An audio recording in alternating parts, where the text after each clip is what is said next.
में daily trades तो बहुत टफ है, तो थोड़ा सा इस साल का, क्योंकि ये साल का आखिरी हफ्ता है और एक इंटरेस्टिंग चीज़ है कि मिड पॉइंट पे ईयर एंड खत्म होगा, उसके बाद नया साल शुरू होगा। 31 तारीख को नई सीरीज शुरू होगी। इस साल हमने किया क्या अब तक, ये दिखाता हूँ आपको। सबसे पहले सबसे शानदार, और बहुत लोग जो सवाल पूछते हैं कि एफआईएस का पैसा हमारी मार्केट में क्यों नहीं आ रहा है, ये टेबल आपको दिखा देगी क्यों नहीं आ रहा है। ईयर टू डेट रिटर्न्स कैसे रहे हैं। S&P 500 18%, नैस्डैक 22% और डाउ जोन्स 15%। मतलब दुनिया की सबसे बड़ी मार्केट में आपने इस तरीके के रिटर्न्स देखे हैं।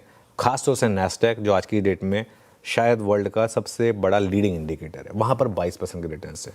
2026 में बहुत लोगों का मानना ये है कि यूएस मार्केट में शायद एक करेक्शन आए, लेकिन अब तक तो ऐसे कोई साइन है नहीं वैसे, फ्रैंकली स्पीकिंग। अब आइए आप एशियन मार्केट के रिटर्न्स पर, और इसमें आपको सबसे ऊपर दिखाई देगी एक ऐसी मार्केट, एक ऐसा देश जिसकी मैं बहुत रिस्पेक्ट करता हूँ, कोरिया। और कॉस्पी में 72% के रिटर्न्स हैं, और कॉस्पी अब डेवलप्ड मार्केट्स में शामिल हो चुकी है। 72% के रिटर्न। उसके बाद चाइना की मार्केट, शंघाई जो मेनलैंड मार्केट है, 21.5%, और हैंगसेंग हांगकांग वाली मार्केट, वो भी अब चाइना का हिस्सा है, करीब 31.6%। जापान का बाज़ार, जी हाँ, जापान के बाज़ार जहाँ बहुत ज़्यादा कंसर्न्स रहे हैं, बैंक ऑफ जापान ने रेट हाइक की है, उसके बावजूद 29% के रिटर्न्स आपको जापानीज़ मार्केट ने कमा कर दिए। और एक ऐसी स्पेस जहाँ पर लोग कह रहे हैं कि एकदम ऑलमोस्ट सब कुछ डेड माना जाता है, यूरोप में इस साल रिटर्न्स देखिए आप। यूके ने 19.5% के रिटर्न्स दिए। जी हाँ, एक ऐसी मार्केट जहाँ इतनी तकलीफें हैं। जर्मन डैक्स देख लें आप, बाकी की मार्केट्स देख लें आप, 15 से 20% के आपको सॉलिड रिटर्न्स मिले हैं। और ये सब मैं लोकल करेंसी में बता रहा हूँ। अब आइए हमारी मार्केट पर। निफ्टी में प्लस 9.7%, मिड कैप सिर्फ प्लस 5% और स्मॉल कैप माइनस 6.7%। इस निफ्टी का 9.7% भी आप उड़ा दीजिए, क्योंकि इतना तो डॉलर रुपये बढ़ गया, मतलब रुपये में मूव आ गया। तो एफआईआई को कुछ नहीं मिला हमारी मार्केट में। और ऐसा नहीं है कि उनको हमारी मार्केट से कोई दुश्मनी ऐसा कुछ है। ऐसी मार्केट में कौन पैसा लगाएगा at the end of the day, जब उनको, अब हमारी मजबूरी है कि हमको तो यहीं पे रहना है, यहीं पे इन्वेस्ट करना है, सब कुछ यहीं पे करना है। उनकी थोड़ी ना मजबूरी है, उनको तो ऑप्शंस अवेलेबल हैं।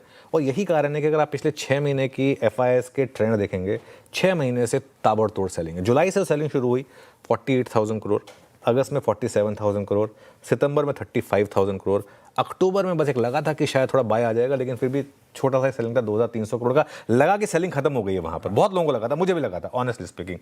उसके बाद लेकिन नवंबर में 17,500 करोड़, और दिसंबर में अब तक ऑलरेडी 24,148 करोड़। और सच बताऊं तो इतनी सेलिंग में तो आप सोचेंगे कि हमारी मार्केट 10% गिर चुकी होती।